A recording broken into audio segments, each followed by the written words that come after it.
मेथी के 5 दानों को लेना है, सूती कपड़े में बंधन करना है, जल के में हल्का सा भिंजाना है, उसको फटकार देना है और हाथ में बांध दीजिए। यदि वास्तविकता में किसी के ऊपर प्रेत बाधा है, भूत बाधा है, दुष्ट बाधा है, कोई महाशक्ति है, तो उस मेथी के दानों में अंकुरित हो जाएंगे 5 मिनट के अंदर। ये थर्मामीटर है। और जब जिस किसी पर ये कोई सवारी आती है ना, तो ये आंख की पल्लन नहीं मटकती है, इसकी पहली पहचान। दूसरा, ये हाथ की जो नब्ज होती है ना, ये दब जाती है। वात पित्त कफ की ये 3 जो नाड़ियां हैं, ये नाड़ियों के चढ़ने से, धड़कने से, पल्स से इसके विद्वान लोग पकड़ लेते हैं कि इस पे भूत बाधा कितने % है।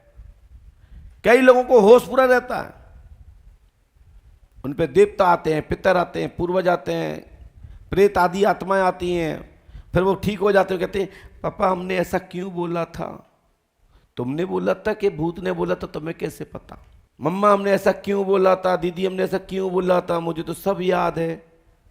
तो ऐसा समझिए, ऐसे किसी भी व्यक्ति पर कोई प्रेत बाधा है, कोई भी शक्ति है, और होश रहने वाले व्यक्ति के द्वारा मुखारविंद से कोई भी प्रश्न उत्तर चल रहा है, उनके कहने पर अड़ोसी पड़ोसी परिवार वालों से वाद विवाद ना करें, क्योंकि उसको कोई बात पुरानी याद रही, किसने मेरे पापा से लड़े थे, मेरी मम्मा से लड़ी थे, मेरे दादाजी से लड़ी थे, इसके ज़मीन का वाद विवाद चल रहा है, घर का वाद विवाद चल रहा है, हिस्सा बांट सही नहीं किया भाइयों ने, तो वो ऐसे लोग उनका नाम ले देते हैं जिनके कारण घर में कलेश रहा या जिससे परेशान रहे, उनके घर में और बेमनुष्यता हो जाती है।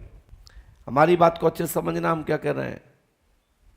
तो इसी बात पर हमारे बाबा गोस्वामी तुलसीदास जी ने रामचरितमानस के अनुसार उसमें मद वालों के लिए, अहंकारियों के लिए, और जिंदा भूतों के लिए, और वो भूतों के लिए जिस पे हम चर्चा कर रहे हैं, उस पे बाबा ने समझाने का प्रयास किया है कि बातल भूत विवश मत वारे, जे नहीं बोले बचन बिचारे।